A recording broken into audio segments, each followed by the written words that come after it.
and thank you for listening to The History of World War II podcast, episode 102, His Cup Runneth Over. The Great War was over. Now it was time for politics, yet they would be anything but usual. The soldiers of the Kaiser may have held their own on land against the Tommies and the Poilus, but it was the British Royal Navy that had starved and weakened the aggressors with a blockade of the North Sea. And now it was time for the senior service to remind the people and the world of its might.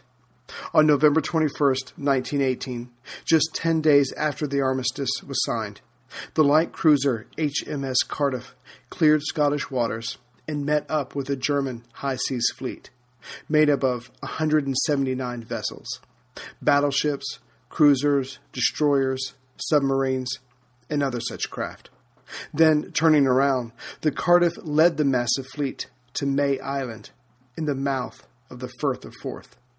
Waiting there was Admiral Sir David Beatty and Britain's fleet, some 370 warships that had formed into two separate lines, waiting for their guests. The German ships maneuvered into position as expected and lowered their anchors, which was followed by the German flag. Meanwhile, in France, where the majority of the fighting took place, the land was utterly destroyed. To the east, the Austro-Hungarian dual monarchy was imploding. Even further east, Tsarist Russia ceased to be. Germany, as the Kaiser had known it, also ceased to be. It was now replaced by instability, mutual accusations, followed by assassinations, which left Great Britain. True, the flower of the latest generation was gone, but as a country, their position was envied. Britain may have owed the Americans some $5 billion, but the money it was owed was by far superior. The island nation had also gained just under 1 million square miles of new land that held 13 million people. Now within the British Empire was the German New Guinea, Southwest Africa, Tanganyika, some of Togoland, and Cameroon. Also, hundreds of formerly German-controlled islands. But if there is pride in victory, then there is certainly defiance in humiliation. And so, thus humiliated, the German Navy acted defiantly. 7 months after sailing into the Firth of Forth, German Admiral von Reuter quietly ordered all the Seacocks of his 10 battleships, 9 armored cruisers, 8 large cruisers, 50 torpedo boats, and 102 submarines be removed at the same time. All those British naval personnel and civilians who just happened to be there at that moment were to witness this mass of naval might disappear beneath the waves. The message to London was clear. Defeated, perhaps. Beaten, never. And there would come another day. This act of defiance angered the British people, and they expected Lloyd George to stick it to them in the upcoming negotiations. And by the Prime Minister's side was Winston. But had the people known of his thoughts at the time, they would have wished him anywhere else. He looked upon the defeated and desperate Germany with compassion. His desire to assist came to the fore. Most of those around him felt the exact opposite. Besides this difference of how post-war Germany should be treated, Winston was mostly unchanged by the European-wide confrontation. He was still driven, yet the seemingly endless war and immense casualties had smoothed over some of his edges. According to one observer, Winston was described thus, quote, "Much of the early eagerness has been softened by age and experience. In manner, he remains alert, thrusting, eager, or, in sharp contrast, fitting his mood, somber, portentous, and scowling, with laden responsibility. His dedication to his career is total, even obsessive. Experience has not dimmed the originality of his mind, nor the intensity of his emotions, nor the volubility of his conversation." Unquote. As the talks at Versailles got underway, the distance between Churchill and Lloyd George increased. He found he had little effect on LG's lukewarm support for U.S. President Wilson's idea for a League of Nations.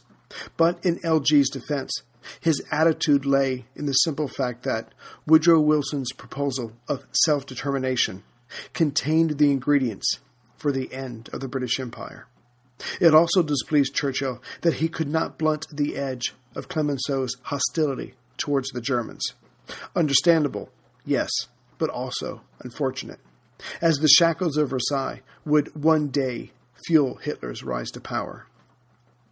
Another post-war indication of the new prevailing wind that blew over the waves was the naval accord that specified the United States and Britain would have the same number of warships, which was almost unthinkable before the war. Japan would have the next largest, followed in third by France. But why would Great Britain agree to this, to give up the one thing that determined its majesty over the planet's waterways, to rid itself of 657 of its ships, which included battleships, cruisers, and dreadnoughts? Because, quite simply, after spending £5 million a day for the duration of the war, the country financially had no choice. This necessary measure flew in the face of those that cheered back to 1914. So, too, did the social changes sweeping the island nation. The young didn't feel the pride in the empire their parents did, nor did they share that peculiar English belief that a certain segment of society was automatically their betters and should be deferred to. Churchill witnessed these changes, lived through them, and reacted to them, like any thinking man who had one foot in the 19th century, while the other was equally placed in the 20th. Soon after the war, Winston wrote, quote, "What a disappointment the 20th century has been. How terrible and how melancholy its long series of disastrous events what have darkened its first 20 years. We have seen in every country a disillusion, a weakening of the bonds, a challenge to those principles, a decay of faith, an abridgment of hope of what structure and ultimate existence of civilized society depends. Can you doubt, my faithful friends, as you survey this somber panorama, that mankind is passing through a period marked not only by an enormous destruction and abridgment of human species, not only by vast impoverishment and reduction in means of existence, but also that destructive tendencies have not yet run their course." Unquote. Yet, despite this prophesied future, Winston, still ever the optimist, never doubted that Britain would rebound into a position of prominence, nor that its people, though currently shaken, would find their footing in this new age. As for himself, he would soldier on. It was all he knew. So, assured of his future, Winston the politician kept one eye out for himself, while the other looked out for the people. And because he was what he was, his public speeches mostly mirrored what he wrote in private. Winston was not a two-faced Janus. As Lloyd George called for another election, Winston remained true to his convictions and said, for all to hear, that Germany should be fed and clothed, and that Britain should not get too heady with thoughts that could turn reprisals into revenge. Moreover, he told the people of Dundee, as their representative, the same thing, whether they wanted to hear it or not. Not surprisingly, they were focused on the 30,000 soldiers that came from their streets, and the 20% of them now dead. But Winston was saved from himself, as the times were bigger than the man. With euphoria reigning as the war was now over, Winston was reelected, with a majority of just over 15,000 votes. And as Winston had played a major role in supporting Lloyd George, it seemed only proper that he be ready for a weightier seat. Certain members of Parliament did not want Winston anywhere near the army, and said so publicly. But Lloyd George remembered the Somme and Passchendaele, and knew these voices were not of reason. So, with some deliciousness, the Prime Minister moved Churchill into the dual positions of Secretary of State for War and Air. But Winston came into this promotion just when the body, that was the armed forces, was diseased and determined to turn on itself. As the war was over, the vast majority of men under arms needed to be discharged, and they themselves were eager to return to their lives. The problem was how to decide who went home first. But then the soldiers decided to make the call for themselves. They demanded that they were all to be released now. They showed their resolve by rioting and forming mobs. Of course, now that Winston was in the saddle, this was the exact opposite way to access the man's more tender feelings. So, as the Secretary for War and Air, Winston found men still loyal and had the demonstrators moved away from their place of demonstration by force and returned to their barracks. But as tough as Winston was being, he stayed the hand of some of his generals, who either wanted to run at the mobs with bayonets fixed or have them shot. Balance was the answer, and patience. He forced the former and demanded the latter. And by January 1919, almost 1 million men had been returned to civilian life. And by the end of the year, Winston had reduced the military budget by 70%. And that is what people like Lloyd George expected of Churchill: industriousness and results, with a bit of panache thrown in. But having reduced the army, Winston was more convinced than ever that Britain now needed a large standing army. Bolshevism was raging over the weakened German states. Its origin was made clear by Winston. Pointing his walking stick to the east, he exclaimed, quote, "Russia, Russia, that is where this weather is coming from," unquote. And indeed, as the Russian Civil War between the Whites and the Reds raged, Europe was sucked in, even though its people only wanted peace. United as best they could, given their post-war exhaustion, the powers of Europe and the United States supported the White Russians, loyal to the Romanovs, with 180,000 troops. But the difference was that Winston wanted to do so much more than Lloyd George. So the men were on different sides of the issue. Never a good place to be if one is, like Winston was, the inferior. The only ones supporting Churchill were the Tories, who applauded his speeches either before the cabinet or in the House of Commons. That's not to say that Winston wanted the Tsarist government set up again. He certainly did not. But when the Romanovs were slaughtered wholesale and the butchery spread outward, the doers of the deeds needed to be stopped. Russia now needed a social democratic regime to control the country in turmoil. And so Winston waged his war as best he could. When the ever-vacillating Lloyd George thought out loud of recognizing the Soviets, Winston threatened to resign right then and there. Then it was Winston's turn to muse out loud that perhaps Germany, even in its current state, should be built up as a bulwark against the Reds to the east. Or, as he put it to Violet Asquith, quote, "Kill the Boche and kiss the Hun," unquote. Not unexpectedly, considering the times, this was unacceptable to almost all around him.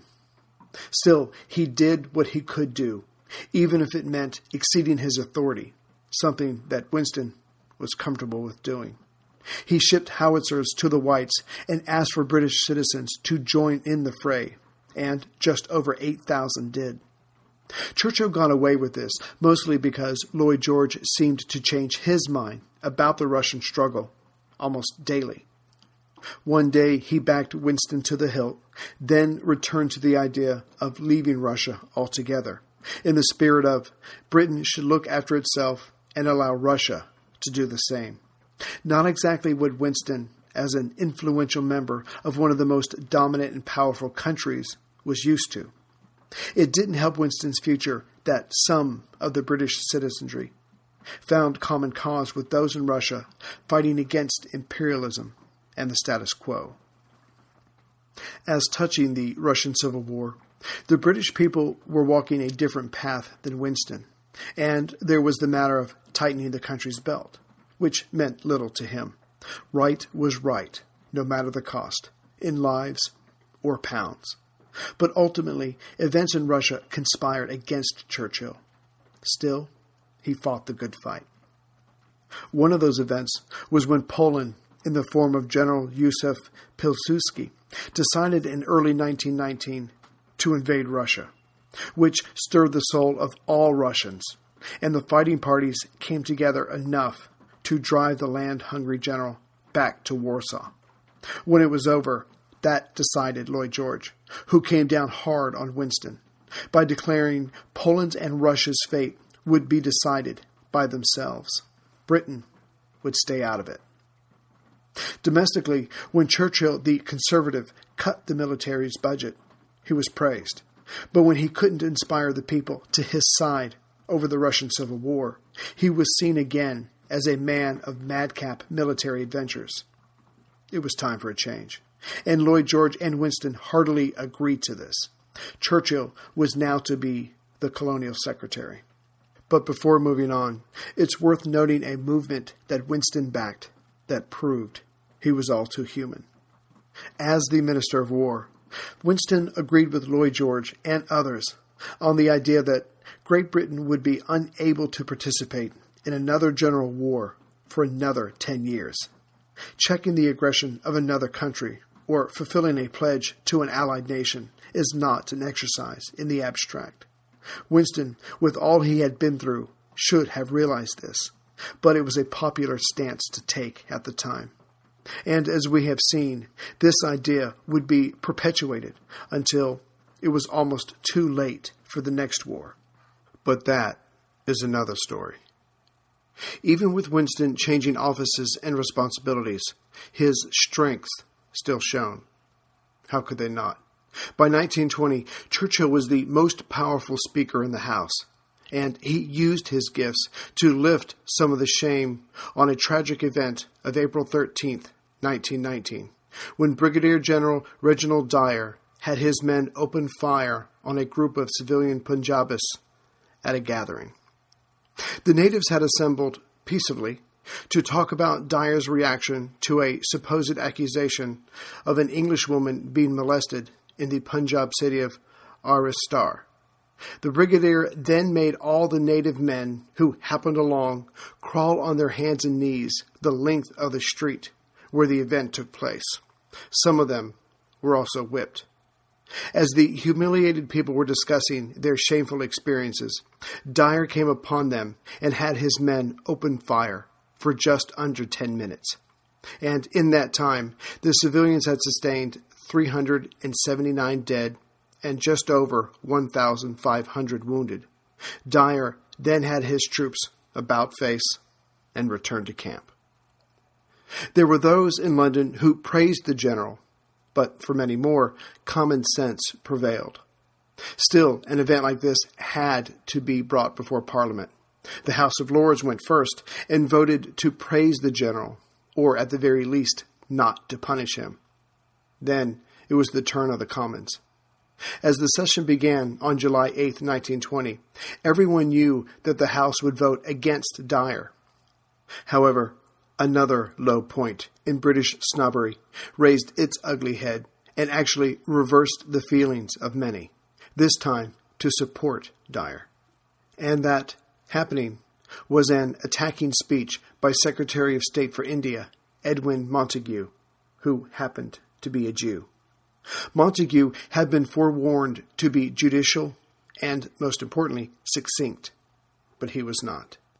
Soon, anti-Semitic shouts could be heard, trying to override the speaker, and what should have been a straightforward speech and vote had now become a circus. Winston was selected to speak last, and so rose amidst the storm. And bringing to bear all his charm, conviction, and good reason, Winston launched into his speech that would end up saving Britain's honor. I love that sound. The sound of another sale on Shopify, the all-in-one commerce platform to start, run, and grow your business. Shopify gives entrepreneurs the resources once reserved for big businesses, so upstarts, startups, and established businesses alike can sell everywhere, synchronize online and in-person sales, and effortlessly stay informed. Scaling your business is a journey of endless possibility. I love how Shopify has the tools and resources to make it easy for any business to succeed from down the street to around the globe. Shopify powers millions of businesses from first sale to full scale.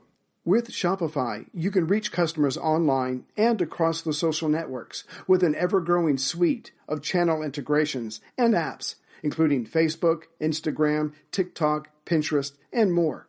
And you can synchronize your online and in-person sales. Gain insights as you grow with detailed reporting of conversion rates, profit margins, and beyond. More than a store, Shopify grows with you. This is possibility powered by Shopify.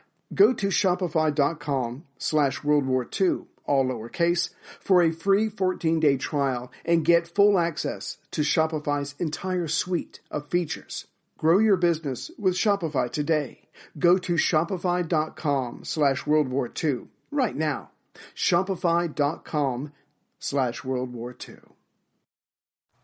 He started off by appealing to everyone's sense of decency. After all, the number of Indian dead was roughly that of all the members of the House. This caused more than a few heads to turn this way and that, as they imagined the image Winston was conveying. Then he assured his audience that Dyer was not being dismissed, but that his tour of India was over. Churchill then commented, almost casually, that Dyer's leadership in the callous event was surely monstrous.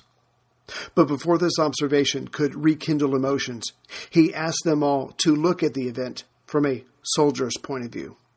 It was a military maxim to never use more force than necessary to beat an opponent, and the Indians killed and wounded were civilians, unarmed and not threatening, but simply airing their grievances to each other. He continued, was this the kind of action that Britain was known for, wanted to be known for? No, of course not. The British Empire was built upon cooperation with the people of its empire. Britain led by example, not by death and murder. His personal dignitas brought to the fore, Winston carried the day. The vote to modestly approve of Dyer's action lost by a vote of 247 to 37. Churchill became the colonial secretary on February 14, 1921, and jumped into a whole other series of political dangers and challenges with his usual vim and vigor.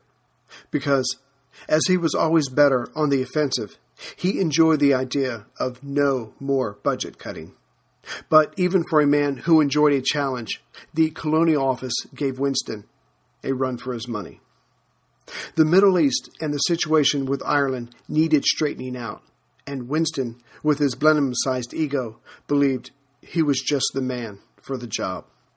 As touching the Middle East, Winston had to work hard with and through the Balfour Declaration of 1917 that said Britain favored the establishment of a national home for the Jewish people, while respecting the rights and religions of all non-Jewish communities in and near Palestine.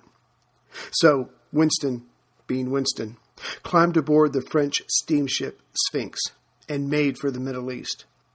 Knowing this would upset the Arabs, he wisely took along his ace, the one British citizen the Middle Eastern people respected, Colonel T.E. Lawrence, the Lawrence of Arabia. He spoke Arabic fluently, led the Arabs against the Turks during the war, was captured, tortured, and loved all the more for it. If anyone could get the people of that region to go along with a Jewish homeland, it would be Lawrence. Also in tow were Air Marshal Sir Hugh Trenchard and Archie Sinclair, Winston's private secretary. Clementine was picked up on the way, as Winston believed he owed her a vacation, albeit a working one. While en route, if anyone asked Winston why he was going to the Middle East, he lied to their face. When he wasn't believed, he admitted that he was really here to settle several disputes. Transjordan, Iraq, and Palestine, but asked that nothing be printed until he actually had a chance to get something accomplished. And at the time, the press honored such requests. Now that the truth was unofficially out there, others wrote to him to give their opinions, what the boundaries should be for Palestine, who should rule what territories. And Winston pretended to weigh each person's words seriously, but privately kept his own counsel. This mission required surgical precision, not his normal broadsword approach, and he was wise enough to know this. Clementine may have had a hand in this. But despite his best efforts, locals against his agenda were waiting for him, with stones in their hands. As his train pulled up to Station Square in Cairo, it was met with shouts from the crowd of "Down with Churchill," and arms that held rocks were raised. But the great Satan did not step off of the train. Winston and his party had prematurely departed and dashed to their hotel, the Semiramis. Once he was safely there and surrounded by security, Winston got down to his real job, to decide who would run Iraq and Transjordan. And on March 12, 1921, the Cairo Conference got underway, with 38 experts on the Middle East. Of course, of the 38, 36 were British. The last two were the sons of King Hussein, Amir Fazl and Amir Abdullah. The main question was, of the two, who would rule where? Leaning heavily on T.E. Lawrence, Churchill decided that Fazl, intelligent, inspiring, and having other qualities that most believed a king needed, was given Iraq. His brother Abdullah, Fazl's opposite in many ways, was given Transjordan. With Abdullah's shortcomings acknowledged, though only between themselves, Lawrence and Churchill decided that a British High Commissioner would be placed in country to assist the weaker of the two royals. Thus, honor was satisfied, as much as it could be in this turbulent land. The newly made kings would send their sons to school in Britain, as was proper.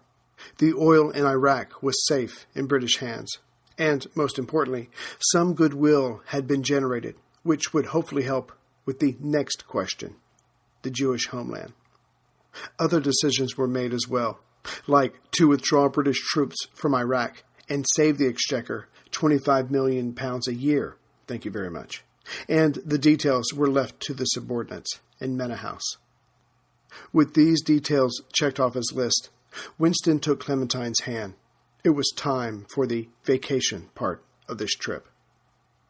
Although the people of Egypt still wanted to stone the man, because he had previously made reference that Egypt was still a part of the British Empire, Winston ignored them all and set about to paint the Sphinx and the pyramids. Of course, there was a large military escort around him at all times, but Winston didn't seem to notice the need. On the way to the pyramids, when he and Clem were riding camels, Winston kept leaning forward excitedly to see what was ahead. Then he fell off. Several others in his party rushed up and offered their horses to him, to which a chagrined Winston replied, quote, "I started on a camel, and I shall finish on a camel," unquote. Then later, it was time to move on. But considering the crowds lined up against him and what he represented, it was decided that a little more subterfuge was wanted. So at midnight on March 23rd, Winston and party climbed aboard their train and made for Gaza. Later, when the party stuck their heads out, they saw 150,000 Arabs assembled, their hands raised in the air. Winston, believing they were wishing him well, smiled and waved back. It was then that Lawrence translated what they had been shouting. Quote, "Down with the Jews, cut their throats," unquote. Winston stopped smiling and put down his hand. Lawrence soon found out that Abdullah, the supposed weaker brother, was making his anti-Jewish feelings known, and the people heartily supported him. Lawrence apologized to the colonial secretary for his mistake.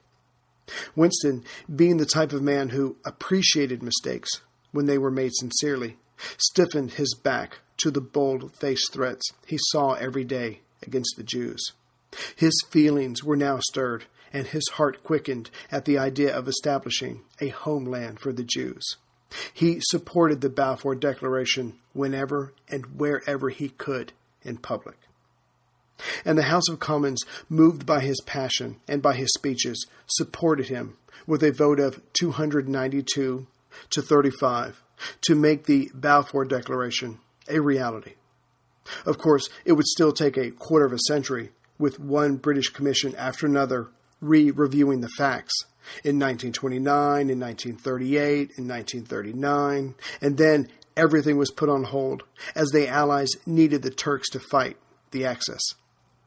Afterward, the commissions started up again. But it didn't help that the following colonial secretaries didn't share Winston's courage. But the stage had been set. Of course, any peace in the East went part and parcel with the UK having a stable relationship with Turkey. But that Britain didn't have, mostly due to Lloyd George, who favored Greece instead and refused to speak with Turkey's leader, Kemal Atatürk, the Great Turk, the same man who was then General Kemal, who won over Allied forces at Gallipoli. He was the dictator now and determined to raise Turkey back to its preeminence in the region. After the war, the Bosphorus and Dardanelles were internationalized and the surrounding areas demilitarized. However, these Kemal vowed he would have back, which caused tension with Greece, and LG supported Greece against Turkey. But it was a support without troops, which Britain could not afford at the time. Then the Greek government fell, and Kemal used the ensuing confusion to strengthen his hold over his own territory. Then, so emboldened, in the summer of 1921, Turkish forces pushed back the attacking Greeks and took Smyrna, a port city along Turkey's west coast. But after annihilating literally every non-Turk person found. It soon became clear to the Europeans that Kemal's objective was to close the Dardanelles. Upon realizing this, the French and Italians withdrew their forces from Gallipoli, yet the British remained behind. Winston privately begged Lloyd George to open a dialogue with Kemal, but the Prime Minister refused. Instead, British warships were moved into the opening of the Dardanelles. It was a painful déjà vu for Winston. Each side waited for the other to make a move, and then on September 15, 1922, Kemal was given an ultimatum to keep his troops from the now neutral Gallipoli and the southern end of the peninsula. Kemal refused the warning, but did not press on with his attack, so a stalemate ensued. As the British did not advance, the crafty Kemal, who sensed weakness, cautiously moved his men forward, but the British troops only stared back, being supported as they were by massive naval guns to their rear. Having his bluff called, in October of 1922, Kemal semi-blinked and ordered his men to withdraw, but won anyway. While the neutral areas were respected and the Greeks allowed to go home in safety, the following Treaty of Lausanne gave the Straits, Eastern Thrace, and Constantinople, renamed Istanbul in 1930, to Turkey. However, soon after hearing of the sack of Smyrna, Churchill almost wished Kemal's men had attacked the smaller British force. It may have led to another massacre, but Winston believed it would have stirred his countrymen to fight. Such are, thankfully, the unrealized dreams of a warrior. As colonial secretary, Winston also got his shot at resolving Britain's relationship, or the lack thereof, with Ireland. Before the Great War, the people who supported John Redmond's Irish nationalism experienced disappointment after disappointment. And so, during the war, when England's back was turned, the people there turned to the Sinn Féin, and they knew what they wanted. That is, a complete break to be a separate and equal nation, like the United States. In the elections of 1918, the candidates of Sinn Féin swept the races throughout southern Ireland, or Erie, as it is called. That is, except in Ulster, of course. That was still under the control of Britain. But Sinn Féin was just getting started. The victorious candidates did not, as expected, head to London to take their seats. Instead, they all headed to Dublin, formed an Irish assembly called the Dáil, and elected Eamon de Valera, a leader of Irish independence, president. Then they all resigned their posts. London reacted as only they knew how. De Valera was put back in prison, but later escaped and smuggled to New York by Michael Collins, one of the leaders of the Irish Republican Army. And that army then went to work against the British on the home island and within Ulster. Winston could have reacted in many ways to the outbreak of violence and murder, and even Clementine reproached him. Quote, "Put yourself in the place of the Irish. If you were ever leader, you would not be cowed by severity, and certainly not by reprisals, which fall like rain from heaven, upon the just and upon the unjust. It always makes me unhappy and disappointed when I see you inclined to take for granted that rough, iron-fisted, Hunnish way will prevail." Unquote. But that impulse was Winston's gut reaction, so he went with it. On May 11, 1920, Lloyd George's cabinet approved a special emergency gendarmerie that would enlist 8,000 men, mostly former soldiers, with another 1,000 officers. In time, they would simply be called the Tans and would be much hated throughout Erie. Winston thought of them at first as oversized policemen, but they were taught and trained and allowed to fight fire with fire. Their battle was with Sinn Féin, but really, it fell on the people of Southern Ireland. The Tans' worst moment, or their best, depending on one's point of view, was on December 11th, 1920, when the city of Cork was set aflame. Each side blamed each other, but the point was the tactics of the Tans weren't working. The situation was not getting better, and Winston saw this. Just days before Cork went up in flames, on November 2nd, 1920, Churchill told the cabinet, quote, "I do not consider that the present government attitude on reprisals can be maintained much longer. It is not fair on the troops. It is not fair on the officers who command them." Unquote. Then, with Winston's strong backing, Lloyd George offered a truce, which was accepted. Both sides were tired. This agreement gave Winston, now the peacemaker, a chance to construct a new bill, the Government of Ireland Act, which, with his support, became law on December 23, 1920. Ireland was now divided. 26 counties went to Erie, and 6 went to Ulster. Each side would elect their own legislature. It certainly was an improvement, as Erie now had more power than they did from an earlier bill from 1914. But it was not enough. In May 1921, 128 elections were held throughout Erie, and 124 of those seats went to Sinn Féin candidates. They made De Valera president again and voted themselves out of office. This left Lloyd George and De Valera bickering over the details of a proposed conference, which allowed the talks to break down even before they met, and the violence was started anew. Still, something had to be tried. De Valera made it clear he would not go to London, but as a compromise, he would send his 2 top lieutenants, Michael Collins, only known as a gunman at the time, and Arthur Griffith, founder of the Sinn Féin. Churchill set the tone by declaring before the 2 representatives arrived that progress had to be made. Otherwise, the fighting thus far would be only bushranging compared to what was coming. He told the newspapers, quote, "Squander this conference, and peace is bankrupt." Unquote. That was the stick. His carrot was a possible promotion of Ireland's status, namely, placing it almost on par with Canada, Australia, and the like, by giving it partial dominion status. On October 11th, 1921, Collins and Griffith were welcomed at 10 Downing Street. The talks began. Ensuing highs and lows crossed the table, separating the 2 groups of men. But each side did give a little, and got a little of what they wanted. Britain won the right to maintain 2 naval bases in Erie, as Southern Ireland could have no navy. The representatives of Erie would take an oath to the king, and Erie would be known as the Irish Free State. As for the 2 Irishmen, they argued for and won the right for the Irish Free State to maintain an army and have armed vessels to protect their fishermen. And during the first week of December, the agreement was signed. But when he was finished signing, Michael Collins whispered, quote, "I may have signed my actual death warrant," unquote. And this gave Churchill pause.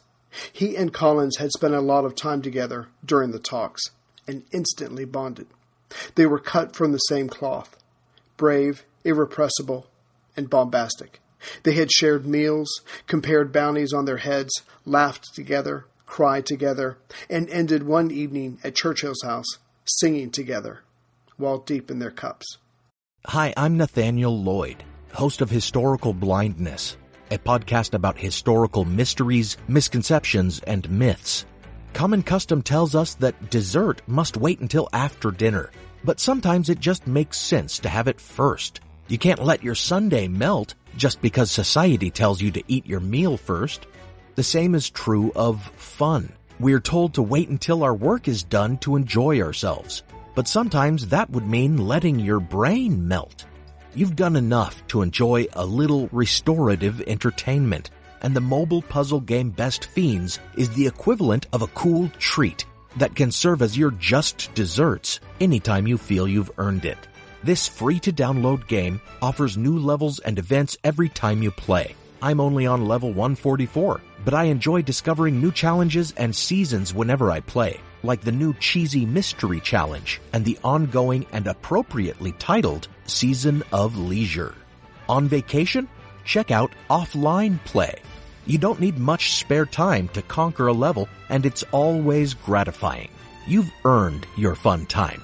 Now go to the App Store or Google Play to download Best Fiends for free. Plus earn even more with $5 of in-game rewards when you reach level 5. That's friends without the R. Best Fiends. As to make Collins and Griffith's return to Erie and their news of signing the bill more palatable back home, Winston had talked Lloyd George into staying the execution of several Sinn Féin captives currently being held, which of course did absolutely no good in swaying de Valera. He condemned the agreement, as did the British Tories, but Winston's blood was up. This bickering that led to bloodshed had to stop, and so he convinced the House of this with his most potent weapon, his words, quote, "Are we not getting a little tired of all this? These absolutely sincere, consistent, unswerving gentlemen, faithful in all circumstances to their implacable quarrels, seek to mount their respective national war horses, in person or by proxy, and to drive at full tilt at one another, shattering and splintering down the lists, to the indescribable misery of the common people, and to the utter confusion of your imperial affairs. If we can free ourselves from it, if we can, to some extent, reconcile the spirit of the Irish nation to the British Empire, in the same way that Scotland and Wales have been reconciled, then indeed we shall have secured advantages which may well repay the trouble and the uncertainties of the present time." Unquote. The House backed Winston concerning Ireland, but de Valera, still seething, stood against the bill and Winston's words. But Collins and Griffith worked hard, and the Dáil also passed the bill, narrowly, by a vote of 64 to 57, on January 9th, 1922. De Valera still tried again, failed, went underground, and Griffith took his place as the leader, while Collins became the chairman of the provisional government until another general election could be held. De Valera stayed hidden, but violence exploded across Erie and Ulster. Still, Winston and Lloyd George gave their support to Collins and Griffith. Then Winston found a new adversary as Sir Henry Wilson stepped down as Chief of the General Staff and took up the role as Northern Ireland's Chief Defensive Advisor and the spokesman for Ulster's MPs, which put him at odds with Winston in the house. The two men went at each other ferociously, verbally speaking, making points, drawing blood, with Winston not always winning. But he had held his own and kept his faith in Collins.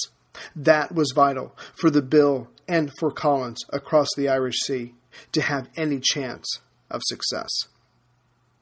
While Churchill spoke passionately, Collins was fighting passionately, and Winston recognized this for what it was. Collins was the only hope for this agreement to work, and Winston gave him his all, which was appreciated by Michael Collins, but he too recognized that if they failed, then a real general war was possible between Great Britain and Ireland, which, of course, didn't faze de Valera at all, who kept up the violence.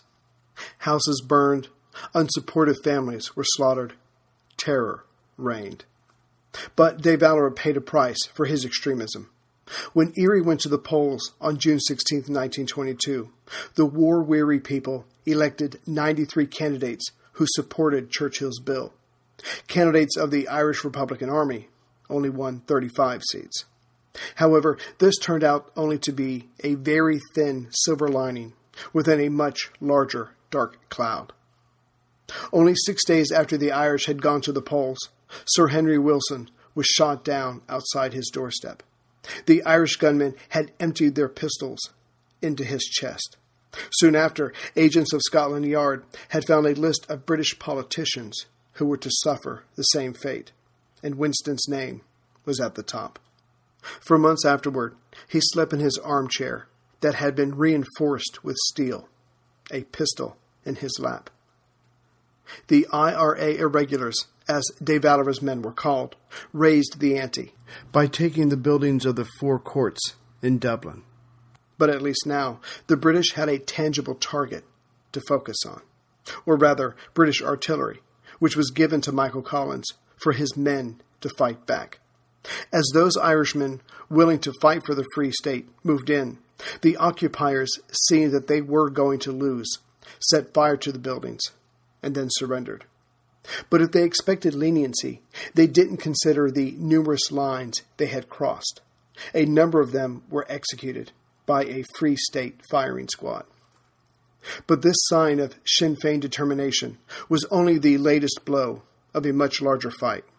On August 22nd, 1922, at 7:30 p.m., Michael Collins and members of his convoy were ambushed and slain by de Valera's gunmen.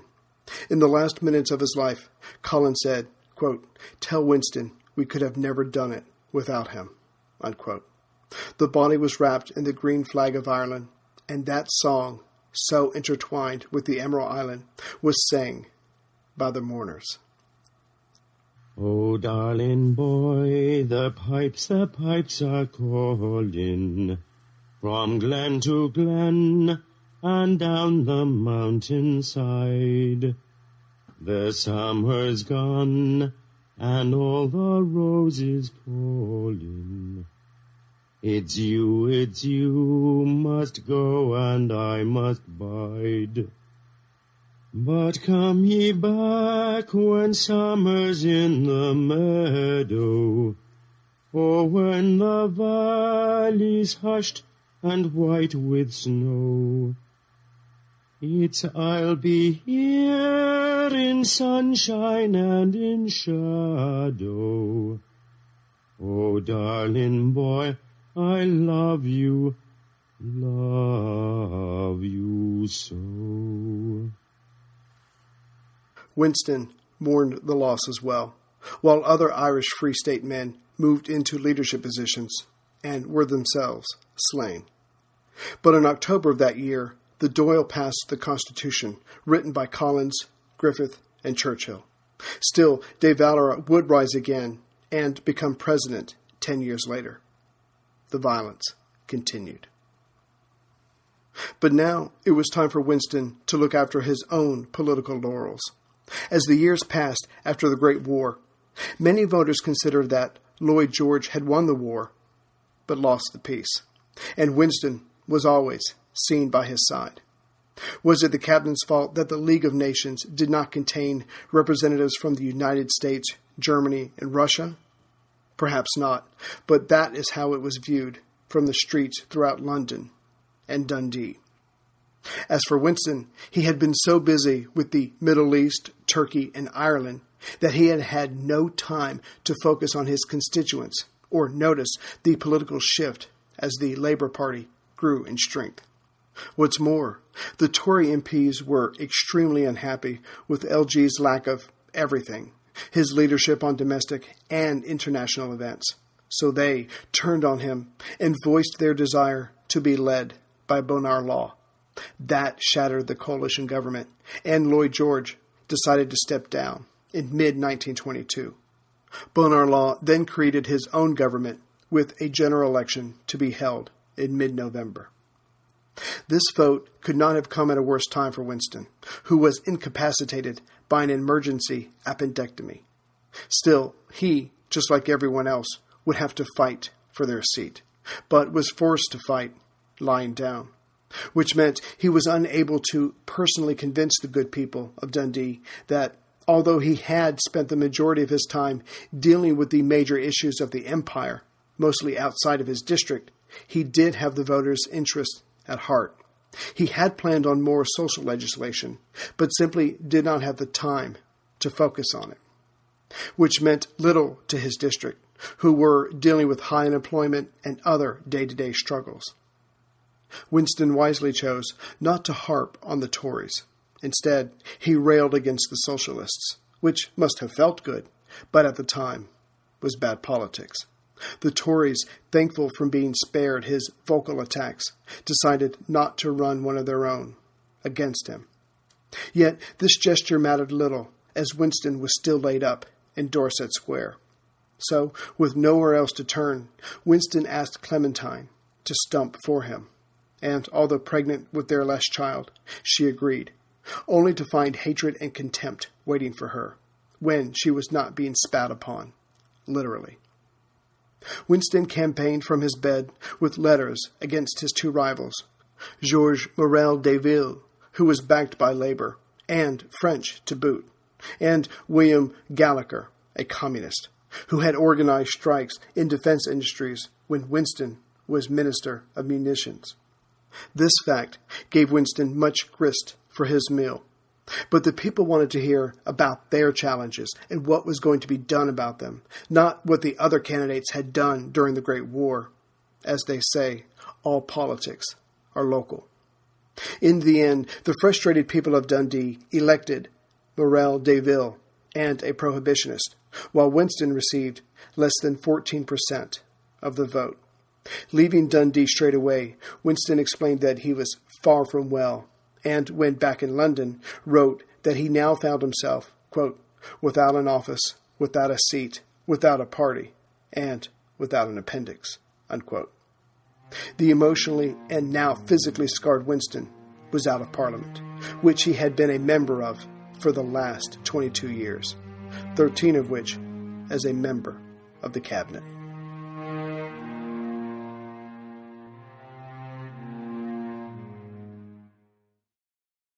Greetings, everyone, from Central Virginia. So just to let you know, we're almost done with Churchill. There's a very specific place I want to stop because it makes a very good point. I think we've got 2 episodes left, and then we'll get back to the war, North Africa, Greece, the build-up to the invasion of the Soviet Union. So we'll get back to that as soon as we can. I'm going to shoot for like 30-minute episodes to come out a lot more frequently. I think that'll make it more entertaining for you. You won't have to wait so long, and I can just get those out. And I just think it'll make the story flow a lot better. So bear with me with that. So I just want to thank the people who've made donations and welcome aboard the newest members. Let's see here. As far as donations, Lawrence M. from Ellicott City, Maryland. And then there was a Michael W. from Bedfordshire, UK, who bought a CD. Thank you. And as far as some of my newest members, let's see here. There's Robert D. from Debham, Massachusetts. Joseph K. from Seattle, Washington. Jim F. from Sarasota, Florida. Deborah S. And I'm sorry, Deborah, I'm not sure where you're from. If you email me, I'll be happy to say it next time. Logan H. from Jacksonville, Florida. Carrie M. Again, Carrie, I'm not sure where you're from. Please email me and I'll be happy to include it next time. And Graham C. from Farnborough, UK, who I think has donated several times. So, Graham, thank you very much. Let's see here. Robert W. Sr. from Browntown, Wisconsin. Michael S. from North Berwick, Maine. And I believe he also made a donation. So, Michael S., thank you very much. I appreciate it. As far as some other donations, Ian S. from Nottinghamshire, UK. Let's see here. There's Brenda M. from Alberta, Canada. Morgan I. from Ottawa, Canada. John M. from Comber, UK. Hope I said that right. Let's see here. Michael R. from St. Albans, Australia. I'd like to thank Darko G. from Buying a Mug, a Churchill mug. He's from Bonner, Australia. And some of my other members, let's see here. Nicholas I. from West Richmond, Australia. James B. from Sacramento, California. Tom H. from Ottestad, Norway. And I'm sorry, Tom, if I got that wrong. Then there was one more. It just said Lego Mini. So thank you, Lego Mini, for becoming a member. Hope you enjoy the 29 episodes I put out so far. So I will see you all as soon as I can with episode 103. Like I said, we'll wrap up Churchill and get back to the war. Got all my books together, ready to go. So we'll do it as soon as we can. Take care, everyone.